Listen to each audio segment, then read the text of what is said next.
జీవిత విలువల కోసం తమ జీవితాలను దేవుని కొరకు సమర్పించుకొని నిజాయితీగా కొనసాగించే వారు కొంతమంది ఉంటూ ఉంటారు ప్రలాప. అలాంటి మనుష్యులను వీరిని సమాజం పెద్దగా గుర్తించకపోవచ్చు, సమాజం పెద్దగా వారిని పట్టించకపోవచ్చు. ప్రలారా, వీధుల్లో వీధి పేర్లు ఉంటాయి, ఆ వీధి ఈ వీధి అని కొంతమంది మనుష్యుల పేర్లు మనకి కనిపిస్తూ ఉంటాయి.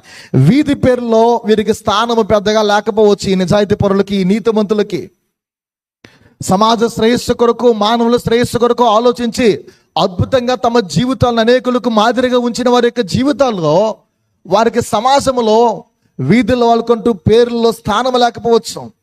వీరికి కంచు విగ్రహాలు రహదారుల్లో లేదా కేంద్రాల్లో ఆవిష్కరించకపోవచ్చు. రోడ్ల మీద 4 కూడల మధ్య వీరికి స్టాట్యూలేమీ పెట్టకపోవచ్చు ఇలాంటి నిజాయితీ గల మనుషులకి. కానీ క్రమబద్ధమైన వీరి జీవితాల వల్ల మాత్రమే ఈ లోకము ఇంకా నేటికి నీతి, ధర్మము ఇలాంటివనేవి కేవలము నడుస్తూ ఉన్నాయి. లోకములో కోట్ల మంది ప్రజలు ఉన్నారు.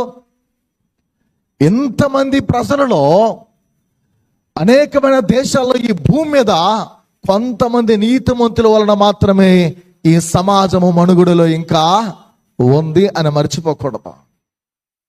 అలాంటి నీతిమంతులను బట్టి, నిజాయితీ కలిగిన వారిని బట్టి దేవుడు వారి ధర్మాన్ని బట్టి, వారికి ఉన్న ఆ భక్తిని బట్టి, నిక్కచ్చైనటువంటి వారి యొక్క ఆ దైవ సంబంధమైనటువంటి ఆలోచన బట్టి ఈ ధర్మాన్ని, ఈ లోకాన్ని దేవుడు ఇంకా పాలించి నడిపిస్తున్నాడు. లేకపోతే ఎప్పుడో ఈ లోకము నాశనం అయిపోను.